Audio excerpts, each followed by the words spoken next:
हम लोग कंटिन्यू करेंगे। मैंने राइट्स ऑफ कंज्यूमर खत्म किया। राइट्स के बाद थ्री टायर सिस्टम है कंज्यूमर के डिस्प्यूट को रिजॉल्व करने के लिए। कंज्यूमर प्रोटेक्शन के भी बहुत सारे वेज एंड मीन्स है, लेकिन उसके जगह पे आपको सिर्फ याद रखना three tier redressal machinery under consumer protection act 2019। मैं क्वेश्चन नंबर 5 आपके साथ स्टार्ट कर रहा हूँ कि explain three tier redressal machinery for resolving the complaint.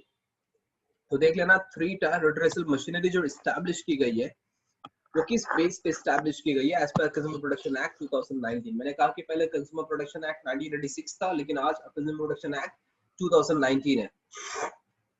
देखो यहाँ पे लिखा था central government initially pass the consumer protection act 1986 on 24 दिसंबर। ठीक है।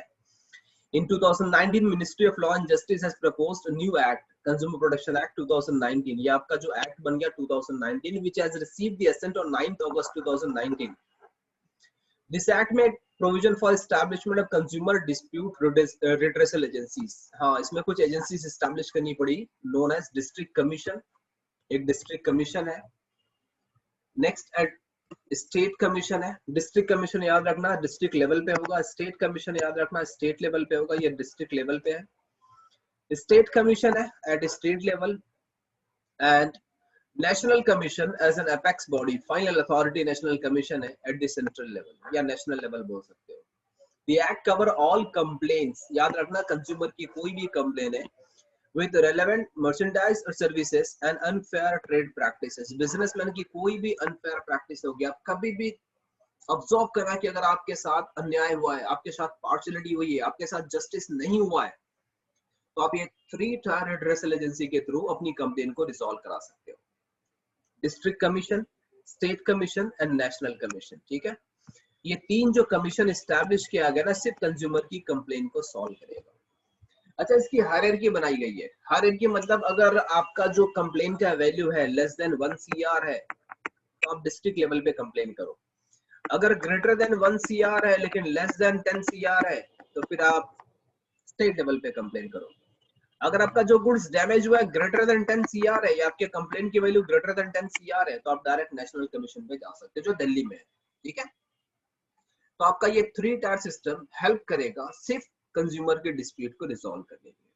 अगर आपका लाख 2 लाख का नुकसान हुआ, आप डायरेक्ट नेशनल कमीशन में जा रहे हो तो ये एडवाइजेबल नहीं है। अगर लाख 2 लाख की बात है तो आप डिस्ट्रिक्ट लेवल पर जाके बात करो, डिस्ट्रिक्ट कमीशन आपकी कंप्लेंट रिजॉल्व करेगा। वहां पे कुछ लोग बैठे होंगे जो आपकी कंप्लेंट रिजॉल्व करेंगे। स्टेट कमीशन पे कब जाओगे? जब आपका 1 से 10 करोड़ के बीच में आपका गुड्स का कंप्लेन है या आपका जो वैल्यू है वो 1 से 10 करोड़ के बीच में, तो आप स्टेट कमीशन पे जा सकते हो। हाँ, अगर 10 करोड़ के ऊपर का आपका कंप्लेन है, आपकी जो वैल्यू है 10 करोड़ से ज्यादा की है, तो आप नेशनल कमीशन में जा सकते हो डायरेक्टली। ठीक है। अच्छा, हर एक जो लेवल बना है ना, डिस्ट्रिक्ट कमीशन, स्टेट कमीशन, आपका नेशनल कमीशन, हर एक में बताया गया कि कितने जज बैठे रहेंगे और कौन कौन होगा, और इसकी मीनिंग भी बताई गई कि it is the consumer redressal forum. Redressal का मतलब याद रखना जो जस्ट कंप्लेन सॉल्व करेगा at each district to be established by the state government. ये एस्टैब्लिश कौन करेगा? State government. In India there are over 640 districts and in Maharashtra there are 35 districts। बहुत सारे, ठीक है, डिस्ट्रिक्ट लेवल पे कंप्लेंट सॉल्व करने के लिए बहुत सारी एजेंसीज है। It is the responsibility of the state government to set up district forum या district commission। देख लेना कंपोजिशन में क्या होगा। The district commission must consist of a president, एक president होना चाहिए and 2 other members। ये जो president होगा ना, ये एक जज होना चाहिए, who is और was, जो अभी प्रेजेंट जज हो या रिटायर्ड जज हो तो भी चलेगा। The president must be a person qualified to be a judge of district court। जो डिस्ट्रिक्ट लेवल की कोर्ट होती है ना, उसका एक जज होना चाहिए। तो याद रखना, यहाँ पे 3 लोग हैं, एक जज होगा और 2 अदर मेंबर होने चाहिए।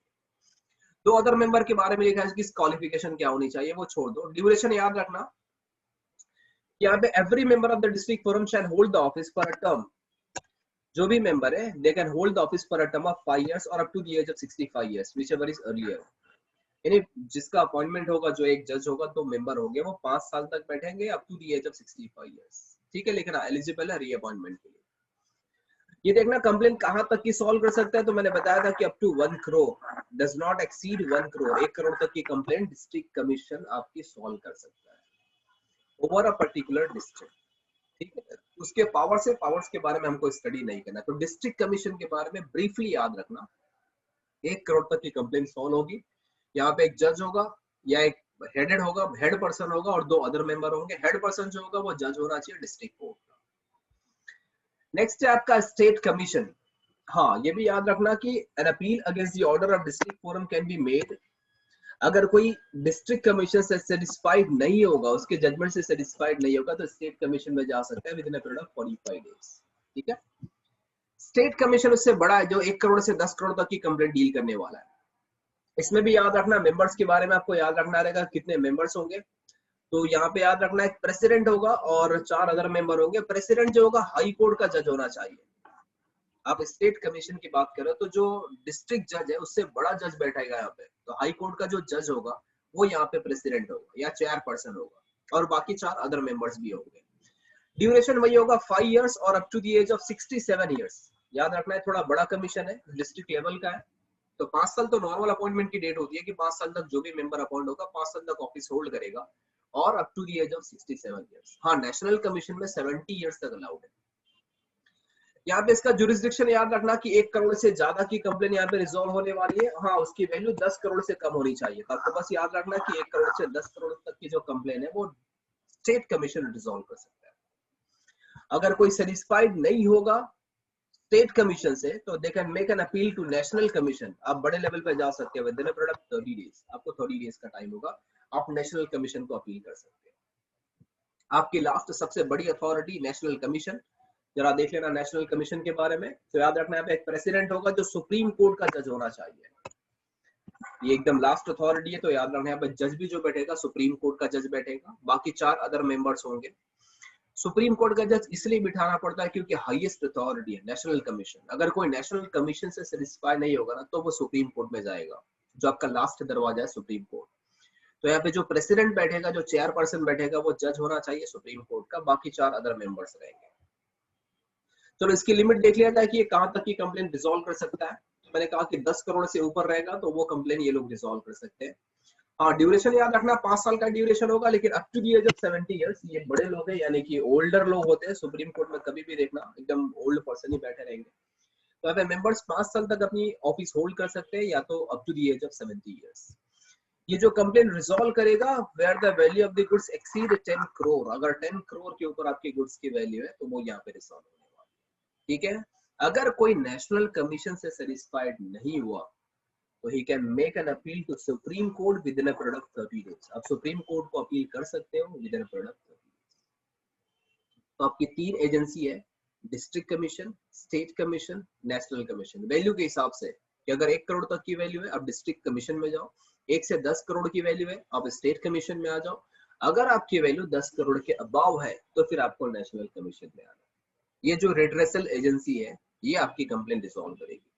अच्छा, याद रखना ये इसलिए एजेंसी बिठानी पड़ी ना, ये आउट ऑफ कोर्ट सेटलमेंट है, कोर्ट में नहीं है। कोर्ट में इतने सारे केसेस ऑलरेडी पेंडिंग है, तो कोर्ट बोलती है कि पहले आप ये एजेंसी से सॉल्व करवा लो, आपका रिड्रेसल होगा, बिजनेसमैन के अगेंस्ट आप लड़ सकते हो, ये एजेंसी के थ्रू लड़ लो। अगर नहीं होगा तो फिर आप कोर्ट में आ सकते हो। ठीक है, तो याद रखना 3 टायर रिड्रेसल एजेंसी आपको पढ़नी है। बस इसके बीच में जो डिस्टिंग्विश पूछेगा ना वो सबसे ज्यादा इंपॉर्टेंट है, तो आपका पूरा फोकस डिस्टिंग्विश पढ़ने पे होना चाहिए। देखना, डिस्टिंग्विश हर साल में पूछा है और मैं आपको याद करा दूंगा आज डिस्टिंग्विश। आपको अगर किसी पे शॉर्ट नोट भी पूछेगा ना, डिस्टिंग्विश के पॉइंट ही लिख देना, वही आपका शॉर्ट नोट हो जाएगा।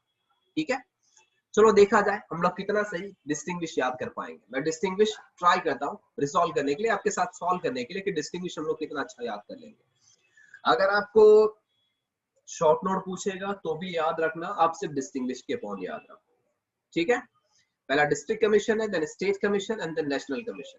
ओके, मैं स्टार्ट कर रहा हूँ। District commission, district commission is a district level redressal agency. ये जस्ट रिड्रेसल एजेंसी है जो कंप्लेन सॉल्व करेगी, started by state government in each district, district level पे रहेगी। स्टेट कमीशन भी एक स्टेट लेवल की रिड्रेसल एजेंसी है, ये भी कंप्लेन को रिजॉल्व करेगी, established by state government to settle the dispute of the consumer as per the procedure. कुछ प्रोसीजर फॉलो करके कंज्यूमर के डिस्प्यूट को सेटल करना है।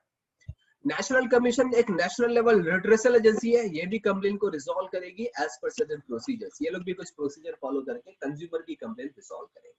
ठीक है, मेंबर्स याद रखना, डिस्ट्रिक्ट कमीशन में 2 मेंबर होंगे, एक प्रेसिडेंट अलग से होगा प्लस 2 मेंबर होंगे।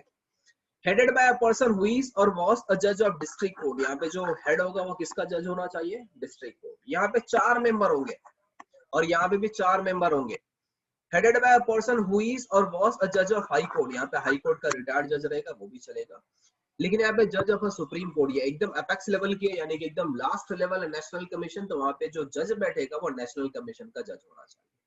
हेडेड मतलब जो प्रेसिडेंट होगा वो जज होना चाहिए सुप्रीम कोर्ट का, यहाँ पे जज होगा हाई कोर्ट का, यहाँ पे जज किसका होगा? लोकल कोर्ट यानी आपका डिस्ट्रिक्ट कोर्ट का जज होना चाहिए।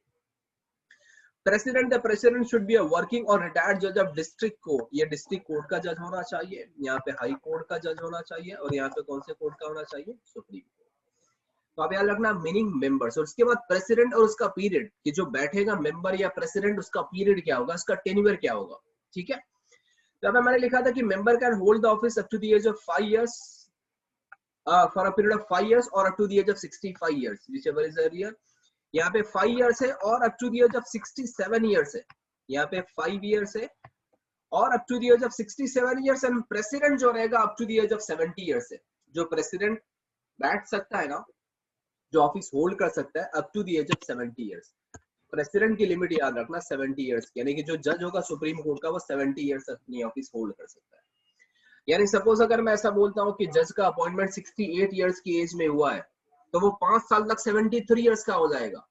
73 years तक आप नहीं बैठ सकते हो, आपको 2 साल के अंदर ही रिटायर होना पड़ेगा। यानी 70 साल तक आपकी मैक्सिमम लिमिट है, 70 साल से ज्यादा आप नहीं बैठ सकते हो। तो हर कोई पॉइंट अच्छे से याद रखे कि मीनिंग मेंबर हो गया, देन प्रेसिडेंट और पीरियड हो गया। उसके बाद बस ए करके याद रखना है। एरिया कवर्ड में याद रखना कि इट कवर्स पर्टिकुलर डिस्ट्रिक्ट, सिर्फ डिस्ट्रिक्ट लेवल ही कवर कर पाएगा ये। स्टेट कमीशन रहेगा तो it can cover state level तक। ये जो उसका जुरिस्डिक्शन होगा वो जुरिस्डिक्शन होगा, जो लॉ की जो एक बाउंड्री होती है ना वो स्टेट लेवल तक रहेगी। लेकिन लास्ट वाला it covers over the entire nation, that is the country, वो पूरे कंट्री की कंप्लेंट को रिसॉल्व कर सकता है, ठीक है। तो नेशनल कमीशन नेशनल लेवल पे बैठा होगा, डिस्ट्रिक्ट कमीशन डिस्ट्रिक्ट लेवल पे होगा और स्टेट कमीशन स्टेट लेवल तक ही होगा। तो एरिया वहां तक होगी। अमाउंट ऑफ लॉस हमारे लिए सबसे इंपॉर्टेंट होगा, तो अमाउंट ऑफ लॉस में याद रखना कि the district commission can decide complain where the value of goods and services exceed ₹1 crore, sorry does not exceed ₹1 crore, 1 crore से ज्यादा नहीं होना चाहिए। यानी कि लेस देन 1 crore की जो कंप्लेन है वो डिस्ट्रिक्ट लेवल रिसॉल्व करेगा। जो 1 करोड़ से ज्यादा है, more than 1 crore but less than 10 crore, यानी 1 करोड़ से लेके अगर 10 करोड़ के बीच की कंप्लेन है तो वो national district state commission level पे रिसॉल्व होगी। और जो 10 करोड़ के ऊपर की कंप्लेन होगी वो सिर्फ नेशनल कमीशन रिसॉल्व करेगा। तो national commission is the power to deal with complaints where the value of goods and services and compensation exceed ₹10 crore। अगर 10 करोड़ के ऊपर है तो आप नेशनल कमीशन में जा सकते हो। तो उसकी अमाउंट की लिमिट याद रखना, लेस देन 1 crore होगा तो आप डिस्ट्रिक्ट लेवल पे हो, 1 करोड़ से 10 करोड़ है आप स्टेट कमीशन में हो, एंड अगर 10 करोड़ के ऊपर है तो फिर आप कहाँ जा सकते हो? National commission. लास्ट में appeal, any person not satisfied with the district commission order may appeal to the state commission within 45 days। अगर आप satisfied नहीं हो डिस्ट्रिक्ट कमीशन से तो आप एक अपील कर सकते हो। किसको अपील करोगे? स्टेट कमीशन को with in a period of 45 days। अगर कोई यहाँ से सेटिस्फाइड नहीं है स्टेट कमीशन से, so he can make an appeal to national commission within a period of 30 days। आप 30 days के अंदर नेशनल कमीशन को अपील कर सकते हो। तो अगर यहाँ से सेटिस्फाइड नहीं है तो बंदा नेशनल कमीशन में अपील के लिए चला जाएगा। अब नेशनल कमीशन डिसाइड करे, नेशनल कमीशन से भी अगर आप सेटिस्फाइड नहीं हो तो लास्ट आप किसके पास जा सकते हो? Supreme court with in a period of 30 days। यानी आपको लगे कि आप इसके ऑर्डर से सेटिस्फाइड नहीं हो तो आप जा सकते हो सुप्रीम कोर्ट में with in a period of 30 days। तो ये आपका राइट है कि आप सुप्रीम कोर्ट में भी जा सकते हो with in a period of 30 days। तो आपको 7 पॉइंट याद रखने, सिर्फ 7 पॉइंट। लास्ट में याद रखना ट्रिपल ए करके लिखा है मैंने, ट्रिपल ए तो सबको याद रहेगा। हाँ, MM करके लिखा है meaning members and president and period, double M double P। आप मध्य प्रदेश करके MP याद रखोगे और ट्रिपल ए देखना, इसका शॉर्टकट है। मैं यहाँ पे शॉर्टकट लिख रहा हूँ डिस्टिंग्विश का, हर कोई शॉर्टकट नोट डाउन कर लेगा। MP करके लिखा है, ठीक है, डबल M डबल P और उसके बाद ट्रिपल ए। आपको बस इतना याद रखना है, meaning members, president, period and triple A. इसमें आपका डिस्टिंग्विश खत्म हो जाएगा, इनफैक्ट आपका शॉर्ट नोट भी खत्म हो जाएगा। ये जो डिस्टिंग्विश याद करोगे यही आपका शॉर्ट नोट बन जाएगा, ठीक है। तो आपको 7 पॉइंट याद रखना है। एम मतलब याद रखना मीनिंग एंड मेंबर्स, पी मतलब याद रखना president and period, triple A में याद रखना सबसे पहले आपका आएगा एरिया, सेकंड आपका आएगा अमाउंट एंड लास्ट में याद रखना अपील, कि आप किसको अपील कर सकते हो। ठीक है, तो ये 7 पॉइंट आपको याद रखना है।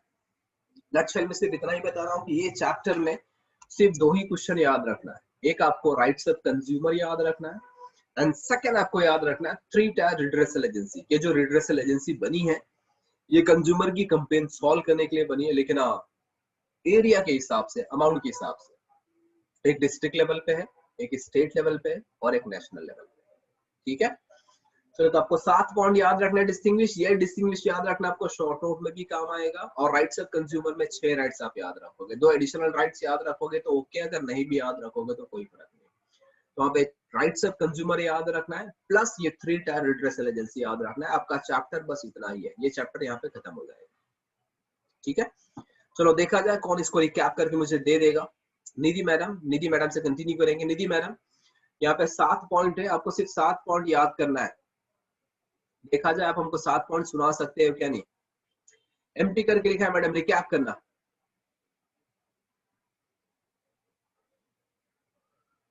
चलो निधि मैडम कनेक्ट नहीं कर पाएंगे, सानिया मैडम ट्राई करना।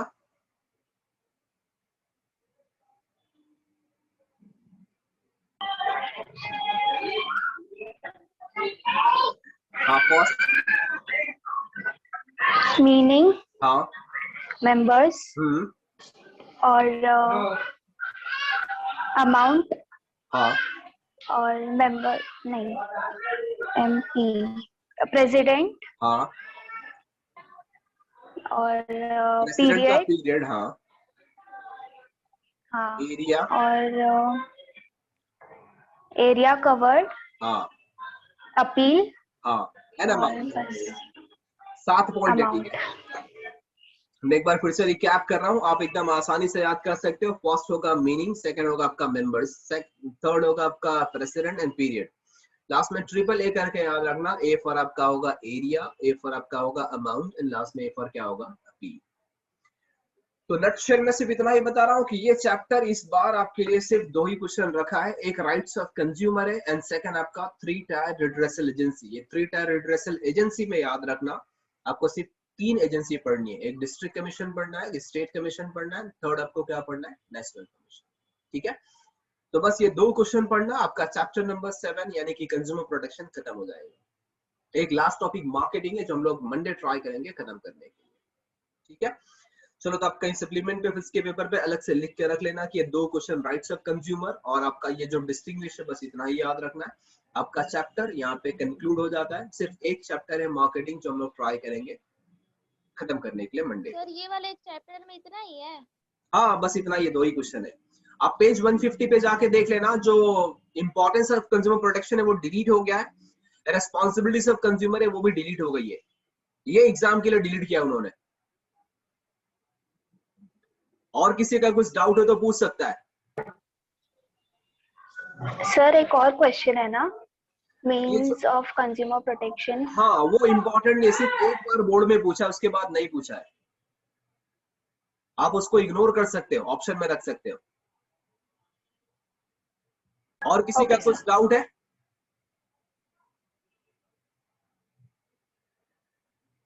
कोई और कुछ पूछना चाहे तो पूछ सकता है।